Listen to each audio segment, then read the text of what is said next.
Kinshasa pe monde entier mbote et sengwa kokuta na bino lelo na cadre ya présentation ya Kelboul magazine Kimia Nzambe na mabota na bino.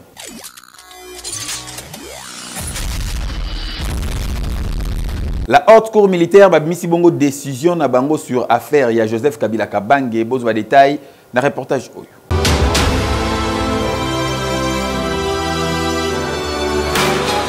Malgré absence na ye na procès, sénateur à vie Joseph Kabila Kabange azali bongo condamné na peine de mort. Haute cour militaire ba ordonné arrestation na ye immédiate. Joseph Kabila Kabange reconnu bongo coupable ya crime de guerre, ya viol, ya meurtre, apologie, tuerie, complot, propagation, y a action, y a crime de guerre. Kaka même haute cour a talisi que Joseph Kabila Kabange et Sengeli a versé dans l'État congolais 29 milliards. Y a dommages et intérêts. 2 milliards pour la province y a Nord Kivu, P2 milliards pour la province y a Sud Kivu. En conséquence, elle condamne sans admission de circonstances atténuantes le prévenu à la peine de mort pour le crime de guerre par homicide intentionnel ou meurtre, à la peine de mort pour le crime de guerre par viol,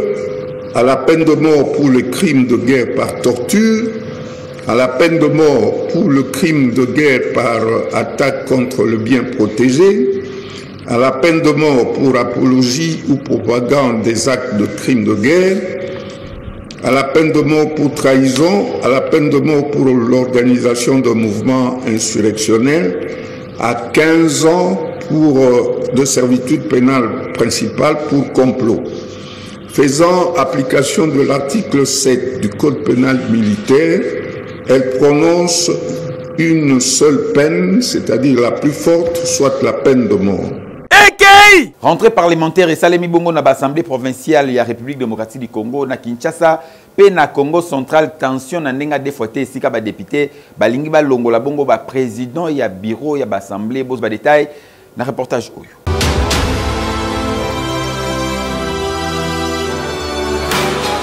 Mon pépé a pétition de marquer rentrée parlementaire dans quelques assemblées provinciales dans la République démocratique du Congo. Oh, salami mardi 30 septembre 2025. Session et septembre zali bongo budgétaire et sika ba eli provinciaux bako débattre sur ba avancée na oyo etali budget na ba province. Lokola awa na province ya Kinshasa, plénière ezalaki bongo dirigé et pas ya vice-présidente ya assemblée provinciale ya Kinshasa, honorable Germaine Tinyamanzolantima. Oyo asalaki ouverture il y a session P a dirigé qui débat pour assurer continuité à travaux na absence ya président de l'Assemblée provinciale de Kinshasa honorable Levi Mbuta Sangupamba kasi ba eli provinciaux ya Kinshasa ndenge babandaki koya plénière lelo ba yaki na détermination ya kosakana te ba déposer note de déchéance topé pétition contre honorable Levi Mbuta Sangupamba oyo azali bongo président de l'Assemblée provinciale de Kinshasa ba député ya Kinshasa bazali ko reprocher na président na bango ba manquement pe ba infraction oyo ezali bongo considéré lokola ba faute grave na exercice ya fonction na ye ndenge moko pe na assemblée provinciale ya Congo central kuna ba eli provinciaux membre ya majorité parlementaire ba yaki na ngandi ya kosakana te ba déposer pétition pour na destitution ya ba membre nyonso ya bureau ya assemblée provinciale ya Congo central. Donc nous sommes ici une représentation de notre majorité. Eh bien, nous allons donc vous dire que c'est nous qui avons mis les bureaux en place. Et nous venons aujourd'hui dénoncer les désordres du bureau. Nous avons remarqué que plusieurs membres du bureau se contentent à des intérêts privés et ça dérange notre institution. C'est comme ça que nous avons résolu en tant que majorité qui a mis les bureaux en place. Ces bureaux est notre émanation. Nous avons décidé de déchoir tous les bureaux. Kasi na discours d'ouverture na assemblée provinciale ya Kinshasa, honorable Germaine Tinyamanzolantima tango azwaki maloba liboso ya ba représentant ya bakinois atalisi bango ke baye bako travailler pour l'intérêt général ya bakinois nyonso yoka communication na ye. En conformité avec les dispositions de l'article 16 de la loi numéro 08/010/012 du 31 juillet 2008 portant principes fondamentaux relatifs à la libre administration des provinces, tels que modifiés et complétés à ces jours, et de l'article 75 du règlement intérieur de l'Assemblée provinciale de Kinshasa, nous nous retrouvons ce jour, mardi 30 septembre 2025, en séance plénière pour l'ouverture solennelle de la session ordinaire de septembre 2025, consacrée essentiellement à l'examen et à l'adoption du budget 2026. Kasi na lire oyo kobanga ezake ba pétition oyo ndenge zolandana et déstabiliser topé et même à déséquilibre na bon fonctionnement ya ba assemblée provinciale topé koti sa crise à venir ya président ya assemblée provinciale ya Kinshasa na ya président ya assemblée provinciale ya Congo central et koyebana na mikolo ezali koya po ba député bazolia dan na ndenge rosakana te. Ouverture, il y a 9e édition, il y a forum sur la justice transitionnelle. Sami bon mokola lelo boss ba détail. Na reportage signé Shadak par la bébé.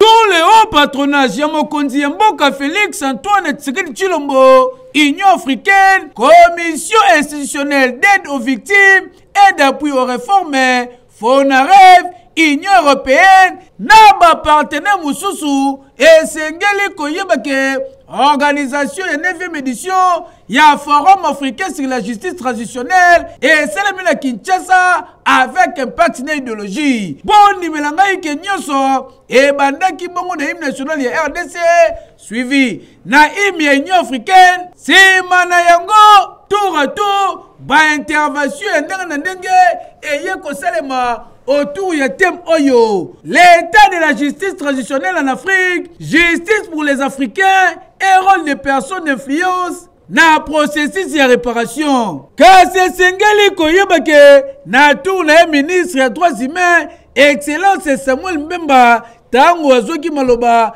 a salué qui m'a cassé les kanisi Oyo, mokonzi mboka zwa si création à Fonarev. Bon nimelangaike, tango VPM, intérieur excellence Jacquemin Chabani, azwaki maloba, apesa ki bongogo na forum Oyo. Boka nga pe boyebake, forum Oyo, ezali bongo espace de réflexion et d'échange, si ba avancer, ba défi, ba perspective liée na mécanisme ya justice transitionnelle na continent.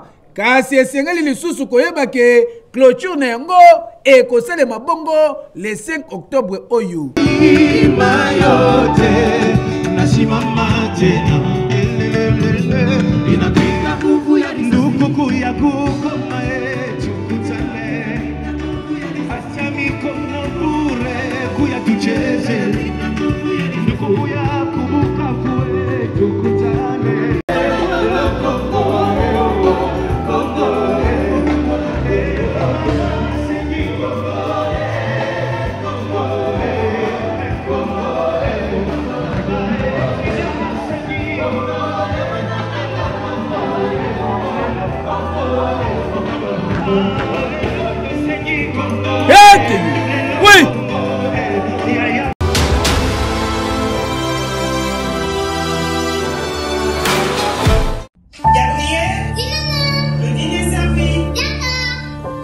Alors, comment était l'école aujourd'hui? Bien.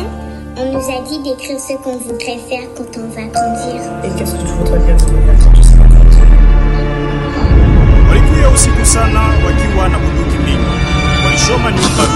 Les images qu'on ne pourra pas vous diffuser, vues de Goma après les combats où les FRDC se sont héroïquement battus, sont d'une horreur indescriptible.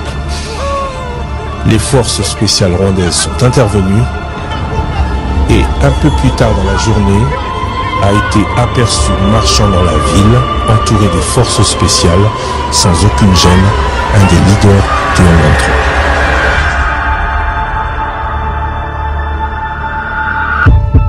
Piu, est-ce que quelqu'un m'entend?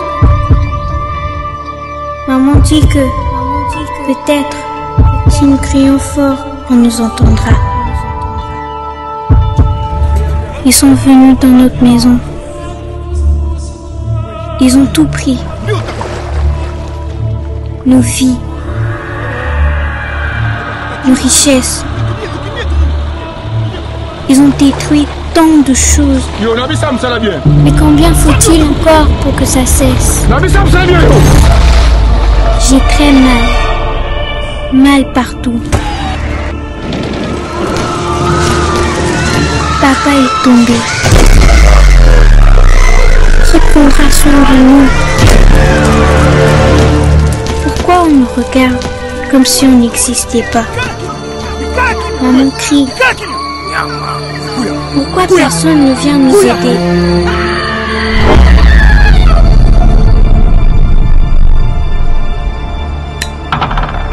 Moi, je voulais étudier. Soigner les gens. Comme ce qu'on voit à la télé. Docteur Nyota. Ça sent bien, non? C'est trop tard, je le sais. Tu peux arrêter la douleur? Rien ne semble l'arrêter. Il nie. Il continue. Ma vie. À quel prix? J'ai une dernière prière. Ne pas oublier. Ne jamais répéter. Et commencer à guérir. Première ministre de la République démocratique du Congo, Judith Suminwa, sali bongo inspection, ya ba chantier ya ndenge na Mwanda na Congo central, bos ba détail na reportage oyo.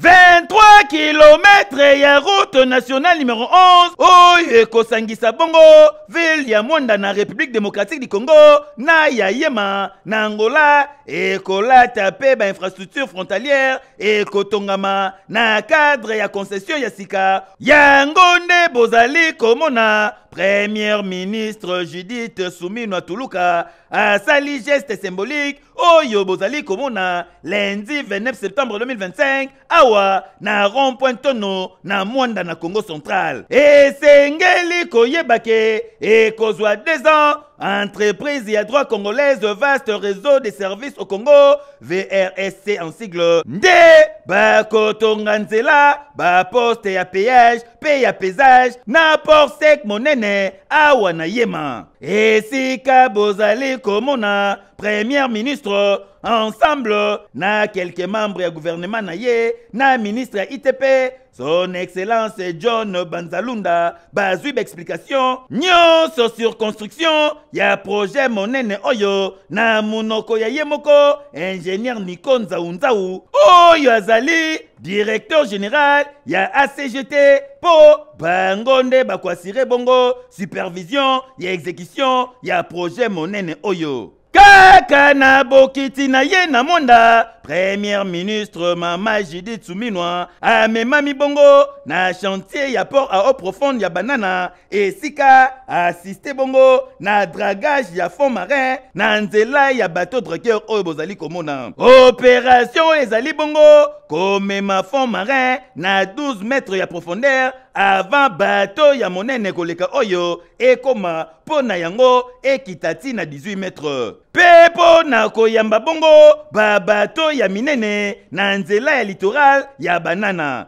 Mama Premier ministre Judith Suminwa na délégation na ye bazui ba détail ya likambo etali lite oyo ACGT azali na yango contre érosion côtière grâce ya financement ya concession ya Sopeko. Mur ya soutenance à béton armé ya 6 mètres ezali kobetama awa likolo ya libanga ya 2 mètres na base large ya 70 cm et kotongama awa po na kopekisa bongo mai oye mataka ebebisa bongo côte ya océan Atlantique. En tout cas, projet monene oyo eko booster bongo développement économique na République démocratique du Congo. Boyende ezalaka.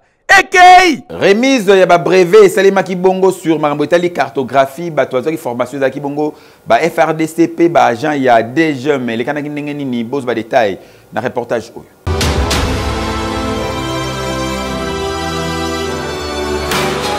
Remise ya ba brevet ya formation de la cartographie et salemaki avec impact na idéologie weekend oyo ezalaki somo awa na INBTP esika wapi nyonso ebandaki na hymne national suivi na mot ya bienvenue oyo esalemaki epai ya ye moko le DG le plus intègre, le DG le plus humble, mwana mboka docteur ingénieur Tibangu Cédric esika wapi afelicitaki baformateur nyonso kasi esengeli koyeba ke bato nyonso babénéficiaki na formation oyo ezali bongo bamilitaire na bato ya DGM. Objectif ezalaki ya kopermettre na bango bazwa maîtrise ya cartographie ya République démocratique du Congo. Représentant na bango azwaki maloba pona ko féliciter bango ndenge basalaki formation na bango kitoko ale représentant ya ministre a esu yepe azwaki maloba pona ko encourager ba lauréat bayeba ko mettre en pratique makambo nyonso bayekoli awa tangu moko ya ba lauréat azwaki maloba apesaki merci na DG ya INBTP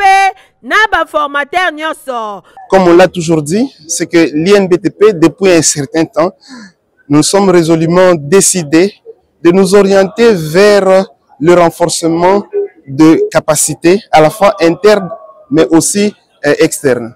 Ça signifie que l'INBTP doit être là comme acteur de la société. Je pense que depuis l'avènement de son Excellence Madame la Ministre de l'Enseignement supérieur universitaire, vous avez constaté qu'elle a voulu à chaque fois faire en sorte que l'ESU soit un acteur de la société, un acteur qui apporte des solutions aux problèmes de notre société. Et le gros il faut permettre biso de pouvoir créer cartographie pour nous comprendre la zone nini où il biso de la sécurité, surtout pour la biso à DGM pour nous contrôler le mouvement migratoire na biso.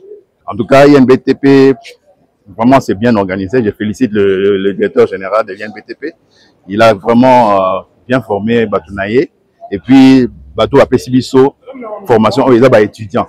Les étudiants au basala awa ba wasil sa awa et ça on a bien que professionnalisme aux awa makasi et puis propriété salon salle na bango eza propre climatisé en tout cas tout c'est pas makasi. Bokanisi esili tintin docteur ingénieur Tibangu Cédric professeur associé yende remetaki ba carte kaka ndenge bozali komona sima na yango cérémonie ya proprement dit ya remise ya ba brevet esalemi na ambiance ya kosakana te neti kaka bozalaki na biso. Bokanga pe boyeba ke formation oyo et s'inscrire na cadre ya renforcement ya ba capacité boyende ezalaka ekei. Université William Bott basali bongo clôture ya année académique pe basali cérémonie ya collation des grades académiques. Jonathan Victor Soukami pour un reportage.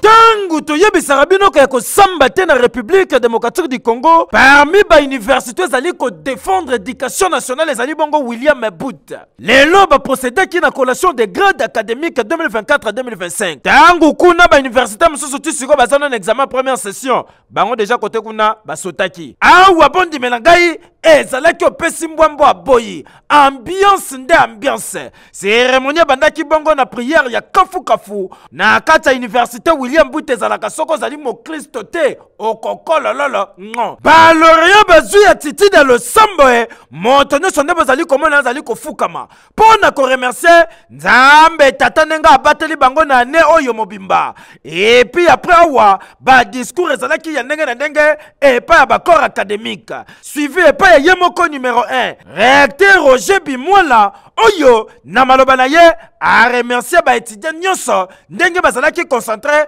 na ne mobimba encourager bango pe apesi bango surtout bonne chance na milieu professionnel po awa na William Bott soko 6 classe lisola chômage kutu ya kobuka na te po bango balukaka bango na kati ya misala Après wana ba procéder qui n'était pas mususu oyo bazalaki kobenga chaque étudiant pour na ko remettre papier là qui s'appelle ko signifier que a uti bongo ko silisa awa na kata université William Booth.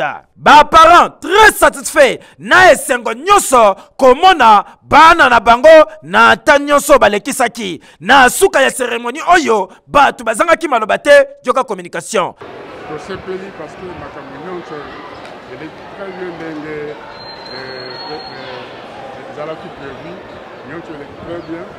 Les étudiants, les parents, c'est que ma classe donc très bien. Cérémonie est réussie. Nous avons recruté les nouveaux étudiants. On va chercher l'école Navango. Alors que je fais un inscrit à on a l'idée de la faculté de donner la condition d'admission des très bien, la condition d'études, la place, les gens très bien. Donc, capacité d'accueil, les gens très bien, il n'y a pas de problème. Tana, lelo ya kosambate Afrique, mobimba ba yebike, Université William Booth, soki mwana tangi awa, éducation ezali assurée. Po, lelo yo, ba médecin, ba avocat, ba informaticien, ba journaliste, ba tunyoso, ba yebike, soko bimi awa, ozak Pio, oh tuninga adresse. Ezali place kobunga te. Avenue Kasai Wakadinga numéro 12 na commune ya Gombe. O Kochikuna, inscription ezali ko salema. O silisiawa, nyonso ezali assuré. Ezala kandeli kambu ya dignité, honneur, peine excellence. Heke yo. Tigana fongola yo ki na 500 francs congolais à Pamboro go gagner ba million grâce ya Winner Loto.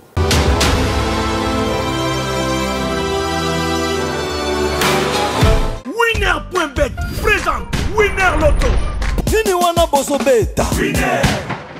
Bonsoir mesdames, bonsoir messieurs. Si vous avez joué le Win 4 et Win 4 double de ce mardi 30 septembre 2025, voici les numéros gagnants. Le 15, le 23, le 7, mais aussi le 5. D'un tirage à un autre parlant cette fois-ci du 517e tirage, Jackpot Super Jackpot qui affiche un jackpot de 102 540 000 francs congolais, mais aussi 1 milliard de francs congolais, le Super Jackpot. Pour les gagner, vous connaissez la condition. Il fallait choisir 5 bons numéros sur vos tickets. À cela, vous ajoutez aussi les numéros de la Super Bowl. L'avez-vous fait? Si oui, nous passons au tirage et bonne chance à tous. Ce tirage se déroule sous les vigilances d'un huissier de justice, des officiels Winner Loto, mais aussi d'un public témoin. D'entrée de jeu, on accueille le 34. Notre premier bon numéro. Le deuxième bon numéro à présent. Le 15. Et le troisième bon numéro de la soirée. Madame, monsieur, voilà arrivé le 39. Le quatrième bon numéro. La machine nous sort le 36. En cinquième position, la machine mélange le boule. Elle nous sort le 3. Plus que le numéro de la Super Boule. Voilà arrivé le 2. Je récapitule. Sur vos tickets, madame, monsieur, il fallait trouver le 34, le 15, le 39, le 36, le 3, mais aussi le 2 comme numéro de la Super Boule. Avez-vous trouvé cette combinaison depuis chez vous? Si oui, je dis félicitations, sinon avec plaisir. Je vous retrouve prochainement. Prenez bien soin de vous. Au revoir. Le 1er octobre, DV Loterie et Kobanda Cyber Café Jafar font la porte pour nous battre déjà babongami. Pose ba détail dans le reportage.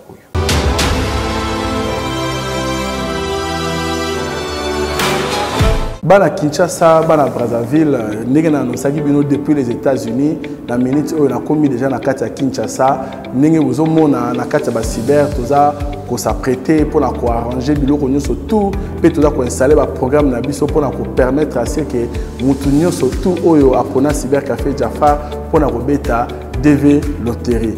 Nenge boyebi année oyo DV Loterie zo banda le 1er octobre.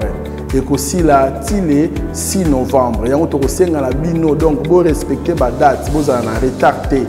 Na yango na ko bengisa ba ndeko nyonso tout o ba senga ko beta DV fozala ozwa au moins diplôme d'état.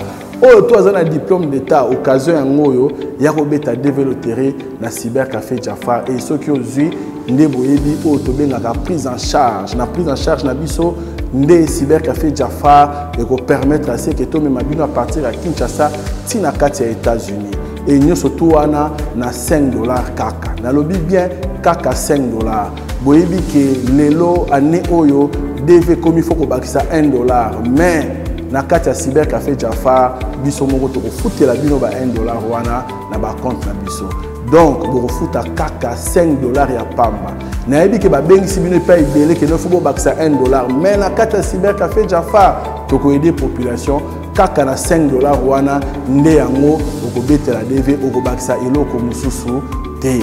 Na yango pe soko gagner prise en charge ezali yango to kobengisa bino na ba cyber na biso surtout oya Chango bana Chango tozawana na quartier 1 côté Masina na restaurant DFC et bongo pe na Victoire bandeko na biso boyebi cyber oyo eumeli na Victoire to fungela bino na immeuble Mayalos pene ya supermarché Galaxy Borokuta oya bino ya Victoire ezawana toke pe lisusu na Kitambo magasin tozali pene ya shop Vodacom neti mutozo kende vers Montfleury Borokuta cybercafé Jafar tozawana pona bino sans oublier bana ya rond-point Ngaba na rond-point Ngaba tozawana en face ya Finca pene ya Banque Equity.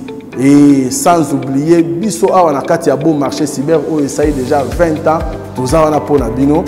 To bengisi bino mpe lisusu bana Brazzaville, oui bana Brazzaville, en diagonale ya mairie ya Mungali na avenue Basuli numéro 39 bis. Tozawana pona bino, tozozela bino pona développerie ya année oyo. Babomi jeune garçon na commune ya Kalamu précisément na Kauka population ba tombo ki boss ba détail na reportage signé Karine Mbembe.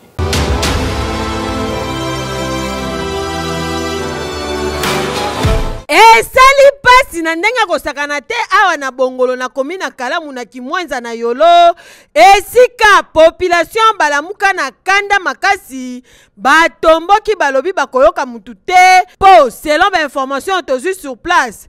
Population batalisi ke policier abomi civil na kanda batomboki balobi esengeli ba se faire justice. Tala kaka yo moko ndenge baye kotumba susiet na mituka oyo bakutaki wana bapelisi yango moto mituka eziki ti ekomi epave kaka ndenge bozali komona yoka population ndenge bakomunike. Naoki makelele na fungo lupango ngala bimi namoni bakangi muyibi na kwawa petwa la ika ye moko balaki te miyibi batu nyonso babimi ebele to maîtriser muyibi wana yetina oyo awuti wana mbangu tobi yaka muyibi yeyo yepa ye babenda muyibi wana machete moka zalaki nango babimisi yango tokangi muyibi yetina wana ajinamo ya mwasi aza na sud komisaria wana ayawa tolobi bozo mutu oyo bokende ye nani district bango kaka mandevo mutu wana kimi taka komi na kwe ya constitution bapetio na balandi ye nani bakangi ye lisusu bapetio na bango mo bazwi 3 pine balingi bakotisa ye lietina oyo azongaki boye amati bosu na mbangu atire bango na nzoto bango nyonso masasi ezwi 2 personnes mwana nga matu makila yango mwana ngai lisasi ekoti awa. En tout cas makambo boye eza normal ata moke te po esengeli bankete salema bayeba soki nani nde asali makambo ya boye kasi na ngambo ya population esengeli boyeba ke kose faire justice ezalaka malamu te po soki problème ekomi bokende mbala moko kofunda na justice. Tala sikoyo ndenge botumi mituka ya bainnocent likolo ya kanda e normal te bakolo mituka bazwi perte ya kosakana te likolo kaka ya kanda. Hey. Honorable Ogi Kalonji asalaki bongo inauguration ya ba passerelle Misatu Mokoka tozali bongo na commune ya Ntsele. Bozo ba détail na reportage signé Jules Ntumba.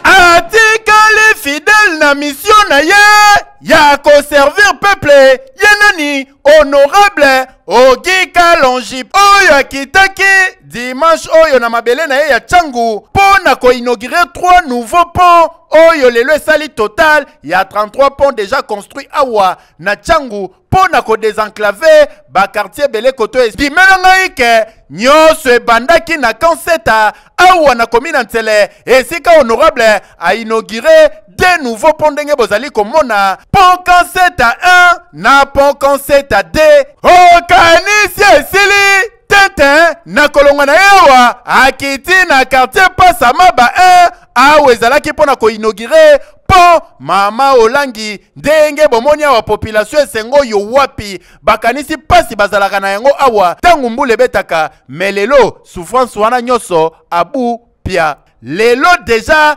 33 ponts na ville ya Kinshasa oyo atongeli population pe inaugure yango pona kosunga bango bakatisaka pe batambola kitoko nyonso ezo faire partie na programme na ye ambitieux ya 50 ponts pour na ville province ya Kinshasa oyo misusu ezotongama na Bumbu na Bandalungwa na Kitambo na Ngiringiri na Makala oyo kuta ezali ba circonscription électorale na yete lokola azali élu pe aza na mandat national yango azo continuer toujours kosala pour na bien-être ya population nyonso. En tout cas esengo yo to bondeli papa Kalonji honorable nzamba patela ye asunga ye inauguré bapo misato to bandi na kanseta to inauguré mibale awa na mama olangi na terre jaune to ko inauguré ya misato ezali ko bakisama na série ya 50 ponts oyo lelo to sali déjà 33 âge ya Jésus tozali ko sala yango na vision ya mokonzo ya biso tata mokonzi Félix Tshisekedi bino moko quel boule na pesi bino merci parce que boza parmi ba oyo ba incita biso maman moko azokweya na kati ya mai tala bakosa yo te histoire ekoretenir ke Congo ezwa nango ba député kasi honorable Oki Kalonji au-delà ya mission na ye ya élu national ya kolobela population pe ya ko contrôler gouvernement a mi pesa à 100% na bien-être ya population oyo mingi na makambo tali infrastructure bazo banzela ya malunga ba pont ya malunga pe bisika ya kovanda ya malunga ba preuve nango yango yo keyo École Saint-André, basala kibongo messe d'action de grâce. Les kanaki n'engeni ni bozo ba détail na reportage oyo.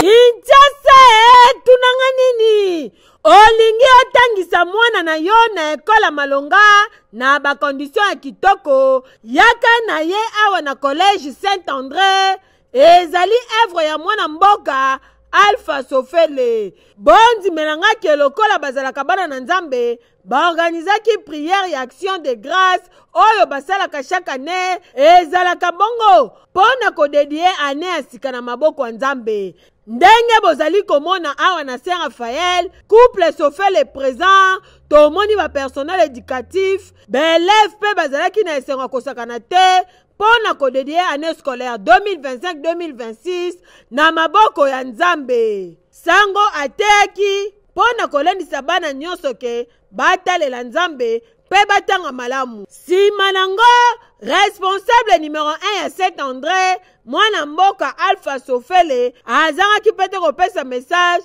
kaka na kiti action de grâce oyo. Sans pour autant remercier le révérend père curé de la paroisse Raphaël qui a toujours rendu positivement à notre demande en nous ouvrant les portes de cette paroisse afin de célébrer cette messe à l'occasion confier ainsi au Seigneur cette nouvelle année scolaire qui vient de commencer afin que ces derniers nous fortifient et nous comblent de ces grâces pour une meilleure réussite à tous égards.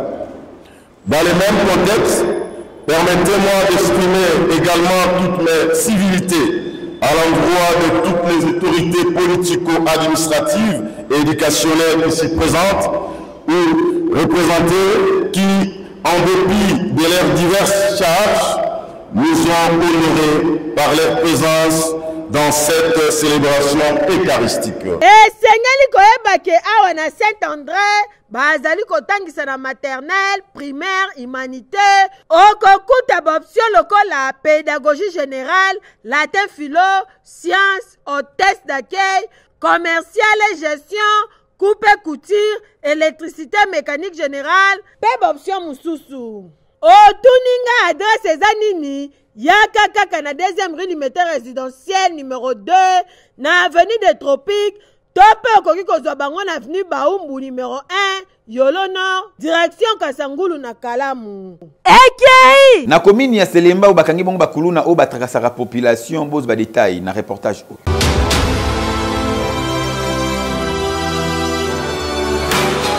Bana mibalo bomoni bola na bango boete misu bapesa bakomona bango ya bien. Christian, Moussou Jonathan, Moussou Fabrice. Yo, mon ennemi, Moussou Jonathan, bonjour. Zoka na butu ya Jonathan Rozenga, opena tcheke, menga matuni ki toi. Mutumabe. La police a jamais le lavé. Et tu bango beko le kraka awa na commune ya Selembao. Tala ne batiki bango torsini. Bien ba kalba, loko bato bateka na wenda tipo. Surtout boso mona boy. Fo mutu. Yeso ya bisoka, ya sengata chaka liboko boy. Yo moso mono pesi so tie matata. Afongoli tcheke makila. La police kanyi bango. Munoko makaso bazala nango bano pardon badi foko lukela ngo kombo tandeti yo sala nini nana nga chauffeur azo wanga na pe mais fo mutu bona na police osani tisi obula na enda ko moi sinanga zela na ndako koki na ketika na kuta ina basuda bakangi ngai isili apa sa wana na ibi ngelo musute o bango bakangi nga msala tanu msala ezala ba 29 tinde ba checking amabu nasala musala wana tena chauffeur to yakinde kolanda mutu awa nde na nsima na monde bakayinga bachinga awa na yebelo kuti ngamule bisino tuta mwasi na mwana na bakabazunga lena batongo na ke musala na biloko na ngai yango bakomisenga te awa achenga mapo na lulave takeleka kina musala mais azonga ku jour amoni était le journée le loleki na moni était na benga numéro na pe eleka tenga petika nanu na ke visiter na lulave tinde na zoya boye okoma na komi na tuna dépôt ça qui se place ebo che singa o mutakan luka na zana mutakan luka te na za la vana qui santu numéro 9 pas coup de chapeau na la police musala bosali mais y a pas ces la ranine nenga bokanga bango boye population lobaka après quelque temps abimi sous baza na posa nenga bakanga mi boye bakene museka bisika belia ki bango bikauki. Voilà, vous comprenez que comme la souka ya présentation à quel boule mag ya lelo na zakine sengo makasi ya ko présenter ngo pona bino merci na fidélité bolaxi na quel boule magazine to pesi mbote na vie caché fumungambi pourquoi pas ko pesa mbote na Nancy Sunda Mayanga de Bunde singa na bino tokutani mikolo zali ko ya na même plaisir ya ko servir bino quel boule kitoko yo wapi mafuto yo wapi te